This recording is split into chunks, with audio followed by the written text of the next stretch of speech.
सर्व शिक्षक मित्रांना नमस्कार। मी महेश लबडे, छत्रपती संभाजीनगर जिल्हांतर्गत बदलीकरिता विशेष संवर्ग भाग 1 आणि विशेष संवर्ग भाग 2 साठी काल ॲप्लिकेशन टॅब सुरू झालेली आहे आणि याच्यामध्ये विशेष संवर्ग भाग 2 चा फॉर्म आपल्याला कसा सबमिट करायचा आहे, ॲप्लिकेशन कसं सबमिट करायचं आहे याची माहिती देण्याकरिता हा एक व्हिडिओ तयार करत आहे।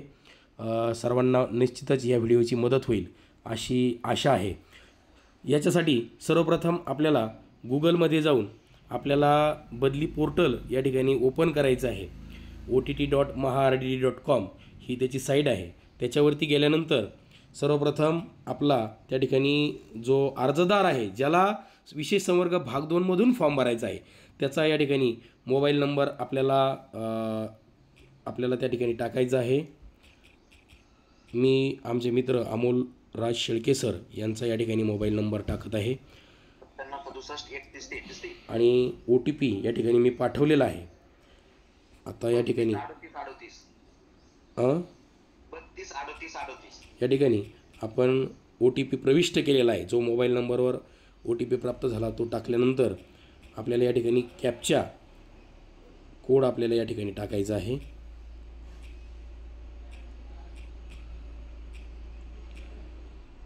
कॅप्चा व्यवस्थित मॅच झालेला आहे का पाहून घेऊन या ठिकाणी आपल्याला लॉग इन करायचं आहे। लॉग इन केल्यानंतर सर्वप्रथम आपण एक काम करायचं आहे की तुमची डिफॉल्ट भाषा इंग्लिश असणार आहे, त्याऐवजी आपण या ठिकाणी मराठी अशी बदल करून घ्यावी, जेणेकरून आपल्याला समजण्यासाठी अधिक सुलभ होईल। आणि या आपल्याला कॅडर 2 चा फॉर्म ॲप्लिकेशन सबमिट करायचा असल्यामुळे आपण सर्वप्रथम जिल्हांतर्गत हा जो डाव्या हाताला 4-5 नंबरचा जो पॉईंट आहे त्याच्यावरती क्लिक करून त्याच्यामध्ये 2 ड्रॉपडाऊन ओपन होतील, यादी आणि अर्ज। याच्यामध्ये आपल्याला अर्ज या ठिकाणी आपल्याला क्लिक करायचं आहे। अर्जाला क्लिक केल्यानंतर संवर्ग भाग 1 अर्ज करा आणि संवर्ग भाग 2 अर्ज करा असे आपल्याला 2 ऑप्शन उजव्या हाताला दिसतील। त्याच्यामध्ये संवर्ग भाग 2 ला अर्ज करायसाठी आपल्याला या ठिकाणी टिक करायचं आहे आणि त्याच्यामध्ये एक आपल्याला एक अट मान्य करायची आहे की शासन निर्णय मुद्दा क्रमांक 4.3.5 मध्ये नमूद केल्याप्रमाणे विशेष संवर्ग भाग 2 चा लाभ घेण्यासाठी शिक्षकांनी सक्षम अधिकाऱ्यांकडून प्रमाणित केलेला 30 किलोमीटरचा दाखला उपलब्ध करून तो सादर करणे अनिवार्य आहे। मी ही प्रमाणपत्रे सादर करण्यास असमर्थ ठरलो तर माझा अर्ज रद्द करण्याचा अधिकार मुख्य कार्यकारी अधिकाऱ्यांना आहे, हे मी मान्य करतो। आणि हे आपल्याला 30 किलोमीटरपेक्षा अधिक अंतर असल्याचा दाखला आपल्याला द्यावायचा आहे।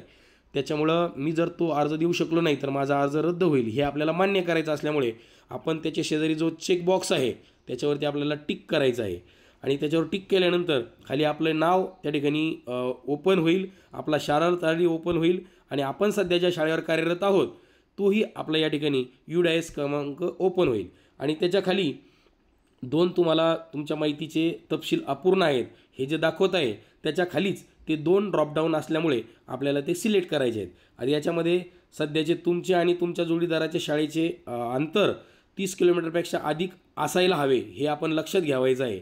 30 किलोमीटरपेक्षा कमी अंतर असल्यास आपण हा अर्ज भरण्यासाठी पात्र नाहीत, याची सर्वांनी दक्षता घ्यावी। आता यांचं अंतर 38 किलोमीटर असल्यामुळे आपण 38 हा आपल्याला अंक त्या ठिकाणी नमूद करायचा आहे। त्याच्या पुढे आपल्याला काहीही लिहायचं नाही, फक्त 38 एवढंच लिहायचं आहे, टाईप करायचं आहे। आणि त्याच्या खाली विशेष संवर्ग भाग 2 चा प्राधान्य क्रमांक निवडा, हे आपल्याला ड्रॉपडाऊनला सिलेक्ट करायचं आहे। याच्यामध्ये आपण कोणत्या कॅटेगरीत बसतो हे आपण प्रत्येकाने व्यवस्थित काळजीपूर्वक वाचून शासन निर्णयाप्रमाणे याचे प्राधान्यक्रम ठरवलेले आहेत। आता यांचा प्राधान्यक्रम आहे की दोघेही पती पत्नी शिक्षक दोघेही जिल्हा परिषद कर्मचारी आहेत, त्याच्यामुळे त्यांना 1 क्रमांकाचं प्राधान्य त्यांना लागू होणार आहे। मात्र सगळ्यांच्याच बाबतीत हे असेल असं नाही। जर कोणी स्वतः जिल्हा परिषद कर्मचारी असेल व त्यांचा जोडीदार राज्य शासकीय कर्मचारी असेल तर त्यांनी 2 क्रमांक निवडावा। जर स्वतः आपण जिल्हा परिषद कर्मचारी असू व आपला जोडीदार केंद्र शासकीय कर्मचारी असेल तर त्यांनी 3 क्रमांक निवडावा। अशाच पद्धतीने खाली 7 क्रमांकापर्यंतचा आपण ज्याच्यामध्ये आहोत तो क्रमांक आपण या ठिकाणी सिलेक्ट करायचा आहे। आपण यांच्या बाबतीत 1 क्रमांकाचा आपण ऑप्शन सिलेक्ट करणार आहोत आणि तो सिलेक्ट केल्यानंतर खाली जोडीदाराचा शिक्षक प्रकार कोणता आहे तो आपल्याला या ठिकाणी सिलेक्ट करायचा आहे। यांच्या बाबतीत हा प्रायमरी आहे, त्याच्यामुळं आपण प्रायमरी टाकला। आता याच्यामध्ये प्रायमरी टाकल्यानंतर आपल्याला जोडीदाराचा शालार्थ ID किंवा मोबाईल क्रमांक दोन्हीपैकी काही एकच प्रविष्ट करायचं आहे। आपण या ठिकाणी मोबाईल क्रमांक प्रविष्ट करू।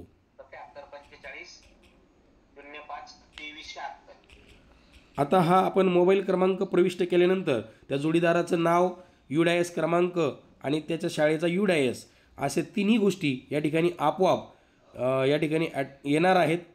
यासाठी थोडासा कालावधी लागू शकतो, परंतु लगेच येतं ते।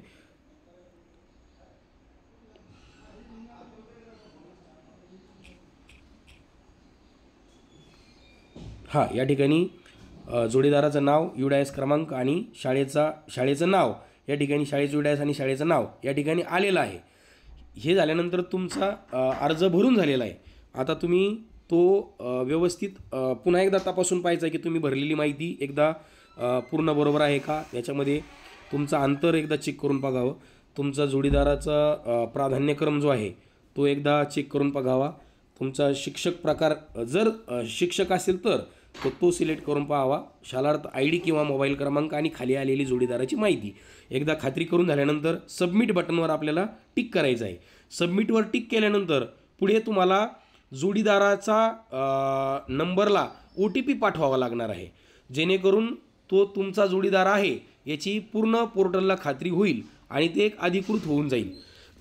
आणि हे केल्यामुळे आता मी जोडीदाराचा एकदा OTP पाठवत आहे आणि तोपर्यंत मी तुम्हाला सांगतो की जोडीदाराचा OTP आपण एंटर केल्यानंतर तुमचा जोडीदार बदली पात्र जरी असेल तरी तो बदली पात्रमधून तुम्हाला ह्या वर्षी तो होल्डवर राहील आणि त्याची जागा ब्लॉक राहील आणि बदली पात्रामधून त्याचं नाव वगळलं जाईल, याची सर्वांनी एक खात्री बाळगावी। त्याच्याबद्दल निश्चिंत राहावं। आपला जोडीदार बदली पात्र असेल तरी आपण फॉर्म भरल्यामुळे त्याची जागा ब्लॉक राहणार आहे, त्याची बदली होणार नाही। इतर संवर्गातून त्याच्या जागी कोणी दुसरा शिक्षक येणार नाही। आता जोडीदाराचा OTP आपण या ठिकाणी एंटर करूया। 462617। आता त्यानंतर आपण स्वतः अर्जदार असल्यामुळे आपल्या क्रमांकावर आपण OTP पाठवायचा आहे आणि आपल्या क्रमांकावर आलेला OTP आपण या ठिकाणी प्रविष्ट करायचा आहे। 109405 109405 आणि हा OTP दोन्ही OTP झाल्यानंतर आपलं काम फक्त एकच राहिलेलं आहे की सगळ्यात शेवटी सबमिट करायचं आहे।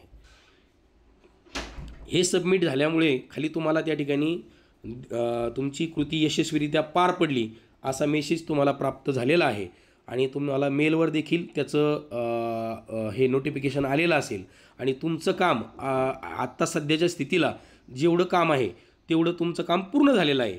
याच्यानंतर याद्या पब्लिश होतील आणि याद्या पब्लिश झाल्यानंतर त्यावरती आक्षेप नोंदवण्याची सुविधा होईल आणि आक्षेपानंतर तुमच्यावरती इतर शिक्षकांनी आक्षेप न नोंदवल्यास जेव्हा विशेष संवर्ग भाग 2ला 30 शाळा प्राधान्यक्रम भरण्याची सुविधा सुरू होईल तेव्हा तुम्हाला डायरेक्ट त्यावेळेस विशेष संवर्ग भाग 2मधून 30 शाळा सिलेक्ट करायच्या आहेत। आज घडीला तुमचं काम एवढंच असल्यामुळे तुमचं काम पूर्ण झालेलं आहे। मात्र जर एखाद्याला वाटलं की नाही मी आत्ताच माझा फॉर्म भरला आहे परंतु त्याच्यामध्ये काहीतरी चूक झाली आणि मला ती चूक दुरुस्त करायची होती किंवा मी फॉर्म भरला आहे परंतु मी खरं म्हणजे त्याला पात्र नव्हतो आणि माझी चूक झालेली मला दुरुस्त करायची आहे, त्याच्यासाठी देखील सुविधा उपलब्ध आहे। त्याच्यासाठी तुम्ही पुन्हा एकदा जिल्हा अंतर्गतमध्येच अर्जमध्ये जाऊन या ठिकाणी तुम्हाला याच्यापूर्वी कॅडर 1मधून अर्ज भरा आणि कॅडर 2मधून अर्ज भरा हे दिसत होतं, त्याच्याऐवजी आता तुम्हाला विशेष संवर्ग भाग 2 याच्यामध्ये अर्ज पहा अशी या ठिकाणी सुविधा दिसते पहा। तर अर्ज पहामध्ये तुम्ही त्या ठिकाणी जायचं आहे आणि त्या ठिकाणी तुम्हाला अर्ज पाहिल्यानंतर तुम्हाला अर्ज मागे घ्या असा प्रकारचा एक टॅब दिसतो आहे सगळ्यात खाली आणि अर्ज मागे घ्यायला क्लिक केल्यानंतर मग तुम्ही या ठिकाणी OTP पाठवून तो OTP प्रविष्ट करून आणि तो सबमिट करून तुम्ही तुमचा अर्ज मागे घेऊ शकता, जेणेकरून तुम्हाला पुन्यांदा एकतर तुमची झालेली चूक दुरुस्तही करता येईल किंवा तुम्हाला जर वाटत असेल मी याच्यासाठी पात्र नाही मात्र मी फॉर्म भरला होता तर ते देखील तुम्हाला अर्ज मागे घेता येईल आणि अर्ज मागे घेतल्यानंतर जोपर्यंत सुविधा सुरू आहे तोपर्यंत किती वेळा अर्ज मागे घेऊन तुम्हाला अर्ज पुन्हा भरता येईल याची सगळ्यांनी काळजी घ्यावी। अशा प्रकारे विशेष संवर्ग 2 मधून सर्वांनी व्यवस्थित फॉर्म भरावा हे आपल्याला या ठिकाणी सांगण्यात येत आहे.